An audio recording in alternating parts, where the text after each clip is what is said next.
दर्शकों, इस वक्त हमारे समक्ष है अर्पित फिजियोथेरेपी सेंटर के संचालक डॉक्टर संजय राजहंस। सर, हमारे चैनल में आपका स्वागत है। धन्यवाद। सर, हम आपसे ये जानना चाहेंगे कि अभी जैसे विंटर सीजन जो पर्टिकुलर चल रहा है, ठंडी के जो दिन चल रहे हैं, उसमें देखा गया कि आम बात, संधिवात, इवन ऑस्टियोआर्थराइटिस के प्रॉब्लम, बैक पेन के, स्पाइन के, ये काफी पेन्स बढ़ गए हैं। तो आप ये बताइए कि आपका जो पर्टिकुलर जो सेंटर है, यहाँ पे किस तरह के पेशेंट्स पेन लेके आते हैं, किस तरह से आपका पेन मैनेजमेंट होता है, उस बारे में बताइए। हेलो, मैं डॉक्टर संजय राजहंस। मैं यहाँ पर 23 साल से प्रैक्टिस कर रहा हूँ और हमारे यहाँ पर हमने सारे तरीके के जो भी पेशेंट हैं उनको हमने उनकी जो भी तकलीफें रहती है उस हिसाब से हमने हमारे सेटअप तैयार करके रखा हुआ है। यहाँ पर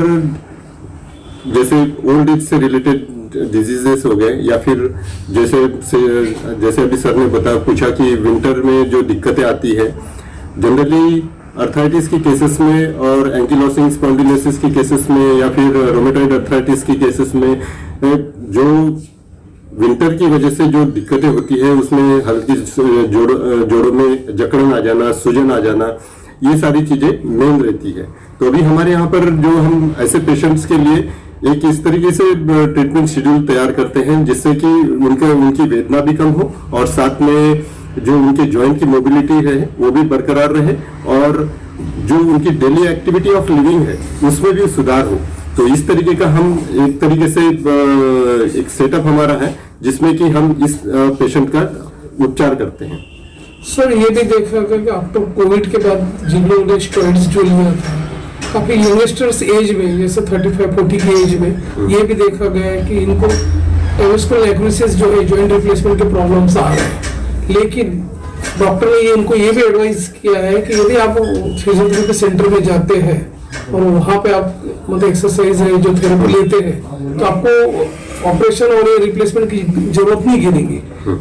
तो ऐसे इनिशियल स्टेज में जो पेशेंट आपके यहाँ आते हैं, प्राइमरी स्टेज पे, तो किस तरह से आप उसका डायग्नोसिस करते हैं, उस बारे में बताइए। ऐसे पेशेंट्स का डायग्नोसिस, तो जैसे डायग्नोसिस के लिए मॉडल्स जो हमारे डायग्नोस्टिक इक्विपमेंट्स है, जैसे एक्सरे हो गया या फिर एमआरआई हो गया या फिर सोनोग्राफी करके आते हैं पेशेंट्स। तो इन सब चीजों में एक जॉइंट की कितना उसमें इरोजन हुआ है, कितनी उसका डैमेज हुआ है, ये पता चल जाता है। अब इस केसेस में जब उसकी हमें वो सारी रिपोर्ट आने के बाद उसके स्टेजेस के हिसाब से हम उसका ट्रीटमेंट करते हैं। अगर बहुत ज्यादा दिक्कत आ रही है तो उसके लिए तो सर्जिकल प्रोसीजर मस्ट रहता है, लेकिन अगर वो उस लेवल पे नहीं है और हम उसे क्योर कर सकते हैं, हम उसको प्रिवेंट कर सकते हैं सर्जरी को, तो उसके लिए हम बेसिकली ऐसे केसेस में सबसे मेन मतलब जॉइंट की मोबिलिटी और मसल्स की स्ट्रेंथ, ये दो चीजें बहुत जरूरी रहती है। हमारा प्रयास ये रहता है कि पेशेंट की ये दोनों चीजें अच्छे से बढ़ जाए, इसकी मसल्स की स्ट्रेंथ बढ़े, जॉइंट की जो लिमिटेशन आ जाती है उसमें इंप्रूव हो। तो उसमें जो फिजियोथेरेपी की मोडालिटीज रहती है, जैसे मोबिलाइजेशन मोडालिटीज के साथ में मोबिलाइजेशन, जॉइंट का मोबिलाइजेशन हो, मसल्स की स्ट्रेंथनिंग, और इस तरह इन दोनों पे हम ज्यादा फोकस करते हैं जिससे कि पेशेंट की रिकवरी फास्ट हो और साथ में उसका इम्यून सिस्टम अच्छे से इंप्रूव हो। बेसिकली इम्यून सिस्टम इंप्रूव तभी होता है जब पेशेंट अपने आप को एक अपने उसका जो एक्सरसाइज करने का जो तरीका रहता है वो स्टेप बाय स्टेप बढ़े, उसकी जो इंड्योरेंस बढ़े, उसका मसल की टोनिंग बढ़े और उसका जो डेली जो उनका रहने का तरीका है, जिसमें कि सुबह से उठने से लेके शाम को जो लेटने तक, सोने तक, ये जो इन सब चीजों में हम उनको गाइड करते हैं और उनके प्रॉपर बैठने उठने का ये सब पोस्चर हम उन्हें एक एर्गोडायनामिक्स या फिर इस तरीके की जो हम चीजें उनको सजेस्ट करते हैं जिससे कि उनमें काफी सुधार होता है और पेशेंट की रिकवरी बहुत अच्छी होती है। यंग एज में तो 100% अच्छी रिकवरी हमने हमारे सेंटर में की है और उसके रिजल्ट्स भी काफी अच्छे हैं। सर, जब हम महिलाओं की बात करते हैं तो अक्सर ये देखेंगे 40 से 45 की जो उम्र क्रॉस करती है, तो मेनोपॉज की वजह से भी आप देखेंगे तो इनको हड्डियों के प्रॉब्लम ज्यादा जनरेट होते हैं, खासकर लो बैक पेन के प्रॉब्लम्स भी उनको ज्यादा जनरेट होते हैं, स्टेमिना भी कम होते हैं। तो ऐसे जब महिला आपके यहाँ अप्रोच होती है आपके सेंटर में, तो किस तरह की थेरेपी आप उस पर इम्प्लीमेंट करते हैं, उस बारे में बताइए। जब मेनोपॉजल स्टेज के बाद बेसिकली ऑस्टियोपोरोटिक की प्रॉब्लम बोन्स में ज्यादा होती है। ऑस्टियोपोरोसिस शरीर में बढ़ जाता है, जिससे कि थोड़ा सा भी कोई हल्का फुल्का स्ट्रेन भी आए या फिर कहीं गिर भी जाए तो उसमें फ्रैक्चर होने के चांसेस बढ़ जाते हैं। तो ऐसी केसेस में जब महिलाओं को कंटिन्यूस एक बोन के ऊपर, जिससे कि बोन मजबूत हो सके, ऐसा एक एक्सरसाइज शेड्यूल देना पड़ता है, जिससे कि वो अपनी हड्डियों को मजबूत कर सके। और साथ में जो ऐसे इसमें कुछ मोडालिटीज भी यूजफुल रहती हैं, जैसे हमारे पास कुछ मोडालिटीज है, उसको हम यूज करते हैं, जिससे कि हड्डियों की जो डेंसिटी है वो भी बढ़े और जो जॉइंट है वो भी मजबूत हो सके। और एक वर्क शेड्यूल जो हम एक्सरसाइज शेड्यूल ऐसा देते हैं कि वो जिसमें कि एक लाइट रेजिस्टेंस वाली एरोबिक एक्सरसाइजेज हो गई, कुछ योगा से रिलेटेड पोस्चर्स हो गए, और साथ में हल्की स्ट्रेचिंग एक्सरसाइजेज हो गई, जिससे कि बोन की मजबूती भी उससे सिक्योर होती है और साथ में मसल्स की स्ट्रेंथ भी उनकी मेंटेन रहती है। तो ये जो चीजें हैं ये काफी यूजफुल रहती है ऐसे मेनोपॉजल स्टेज के जो लेडीज रहती हैं, जो महिलाएं रहती हैं उनमें। युवाओं में भी देखा गया कि लाइफ स्टाइल जो डिसऑर्डर है, जैसे जंक फूड ज्यादा लेना, सिलेंडर लाइफ स्टाइल है और मद्यपान करना, ये जो लाइफस्टाइल जो चल रही है उसकी वजह से देखा गया कि वो एक्सरसाइज नहीं कर पाते।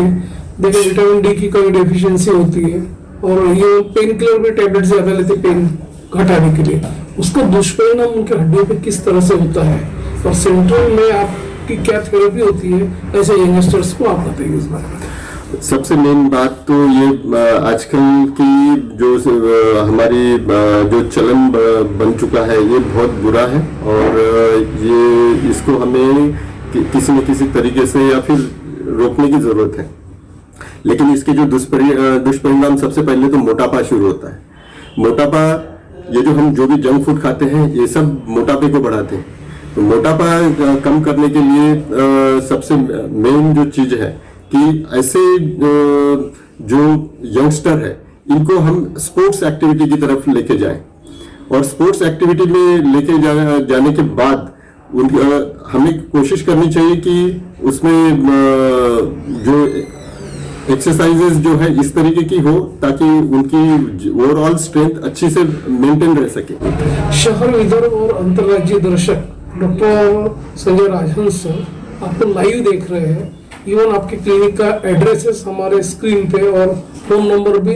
फ्लैश हो रहा है, उसे देख के भी आपसे डायरेक्ट संपर्क कर सकते हैं। इवन वीडियो कॉलिंग भी कर सकते हैं, वीडियो कॉन्फ्रेंस भी कर सकते हैं, इवन डायरेक्ट विजिट भी कर सकते हैं। तो डॉक्टर संजय राजहंस सर, चलते चलते आप हमारे दर्शकों को ये भी बताइए, कई तरह के कंफ्यूजन बने रहते हैं खासतौर पर फिजियोथेरेपी के बारे में,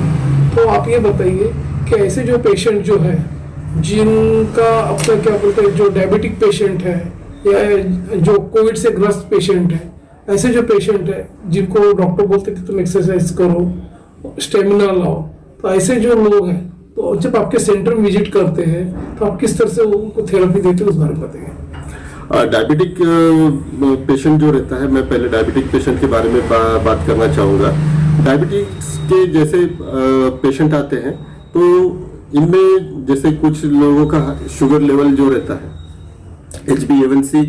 जो रहता है वो काफी हाई रहता है, तो वैसे पेशेंट्स के लिए अलग तरीके का एक शेड्यूल रहता है। जो जिनका मॉडरेट रहता है या फिर कम रहता है वैसे पेशेंट्स के लिए अलग एक शेड्यूल रहता है। तो पहले तो ये है कि हाई डायबिटिक जिसका HbA1c रहता है, ऐसे पेशेंट्स को तो सबसे पहले डाइट मेंटेन करने की जरूरत है। डाइट के बिना अगर डाइट मेंटेन नहीं करते हैं तो वो किसी भी हाल में वो पेशेंट्स की रिकवरी नहीं। वाला पेशेंट्स है, जो स्पोर्ट्स इंजरी वाले पेशेंट है या छोटे बच्चे जो ऑटिज्म से ग्रस्त हैं, उनको किस तरह की थेरेपी एप्लीकेबल होती है अपने सेंटर को? जैसे कि आप मैं खुद एक मैराथन रनर हूँ और हाफ मैराथन दौड़ता हूँ, और इस वजह से मुझे स्पोर्ट्स से इंजरीज से रिलेटेड सारी चीज़ें मैं आराम से मेरे यहाँ पे ट्रीट करता हूँ। मेरे साथ मैं एथलीट क्लब से भी जुड़ा हूँ, जय एथलीट क्लब से। तो